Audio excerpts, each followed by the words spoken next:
This is Georgia. Like many other 4-year-olds, she goes to nursery school. But Georgia is different from other children because she has infantile autism, and for 1.5 years has been going to a special nursery school. Infantile autism is a medical mystery. Its cause still unknown, and the subject of much debate and controversy.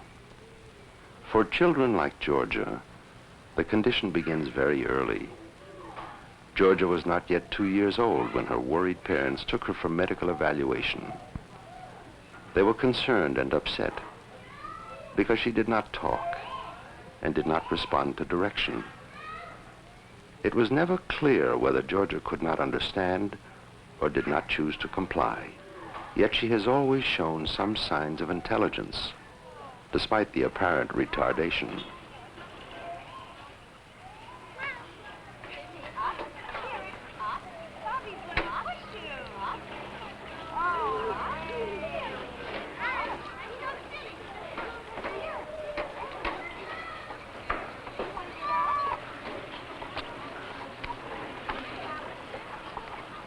Bizarre mannerisms like twiddling, flicking, tonguing, and flapping are a part of infantile autism. But one of the chief characteristics is the child's marked unrelatedness and insistence on isolated play. The prognosis for this kind of child is grim, unless they can be reached at an early age.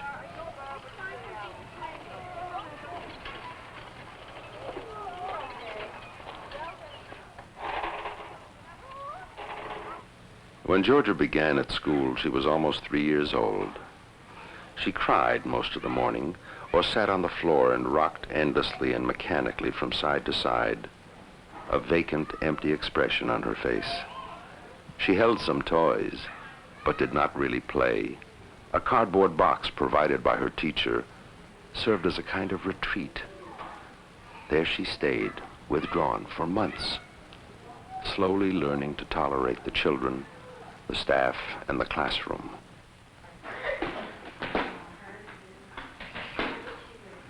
In a class with 2 teachers, Georgia is one of 6 children, all of whom have serious problems in learning and socializing.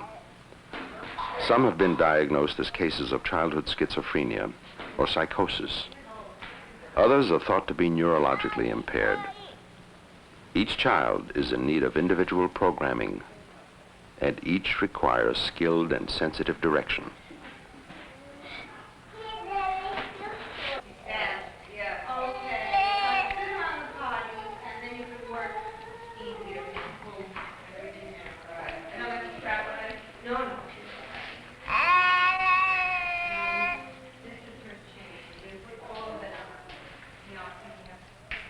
Daily routines are a major problem.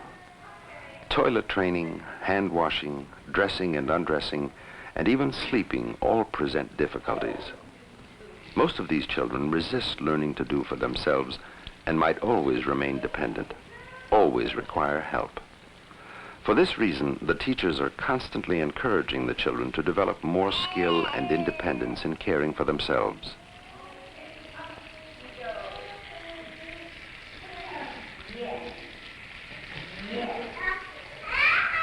The physical contact the teacher makes with the child and the constant touching is an important way of getting through. The autistic child will use the teacher's hand as an extension of her own. For Georgia, who for months would touch nothing in the classroom, her teacher's hand was a beginning. Georgia has never enjoyed eating. When she first came to school, she refused all food and drink, preferring to twiddle. Until she was 3, she ate only certain baby foods and would only drink one kind of juice from one special cup, which had to be held for her. Each progressive step, from permitting the teacher to hold the cup for her to holding it and drinking from it herself, has been slow and painful.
While this film was being made, Georgia cautiously took a major step. She tried some new foods. A game of finger painting led to finger feeding. After many months of food inducements which had met with failure, she now helps herself to and enjoys ice cream and whipped cream.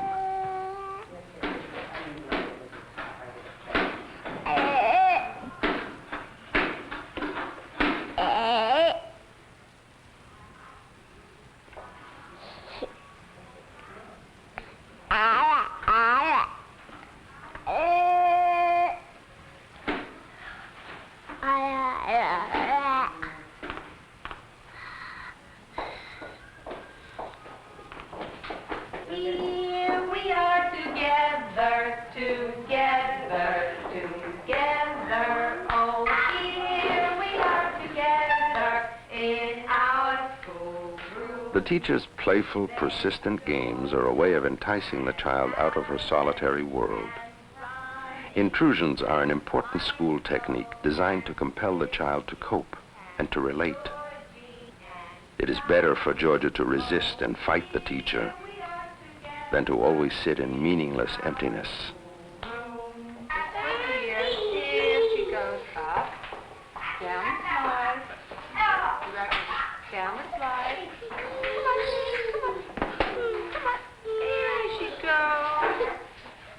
Down the slide. Good, good. Again. Come on. Up the slide. Come on. Up.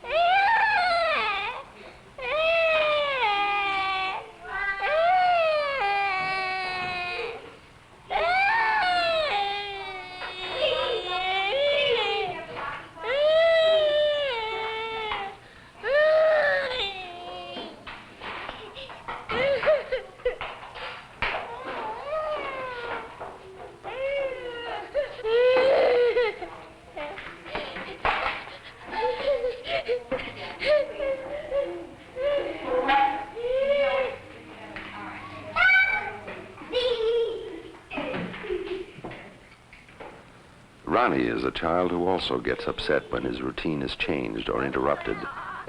He alternates between hyperactivity and withdrawal. Sometimes he is so upset he attacks his teacher or hits himself. Fortunately, he is able to turn to his teacher for comfort.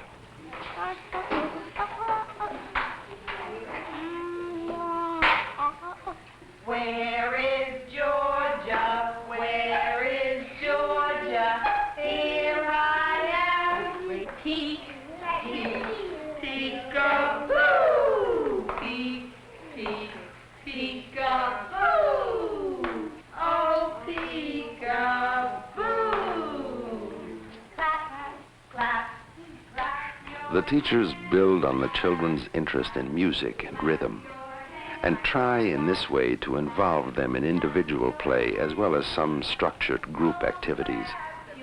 The children are saturated with experiences which are designed to promote comprehension and language, because we know how important it is for them to acquire meaningful speech by the time they are 6.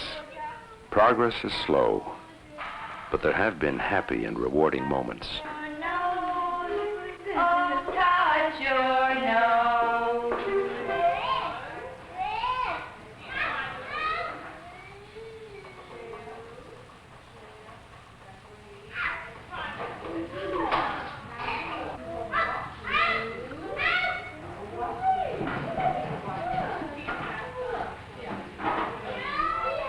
Wiggle, wiggle, wiggle your fingers, Michael. Wiggle, wiggle, wiggle your fingers. Wiggle, wiggle, wiggle your fingers. Oh, wiggle your fingers. Ha, ha, ha.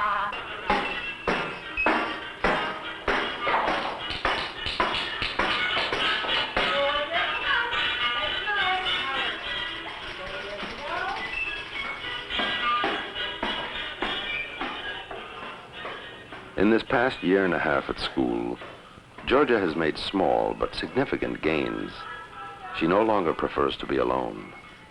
She seems to understand more and is beginning to make sounds. She's eager to come to school and is always aware of and usually part of her small classroom world. She's becoming more like other children her own age. Now she can laugh, hold hands, and enjoy games.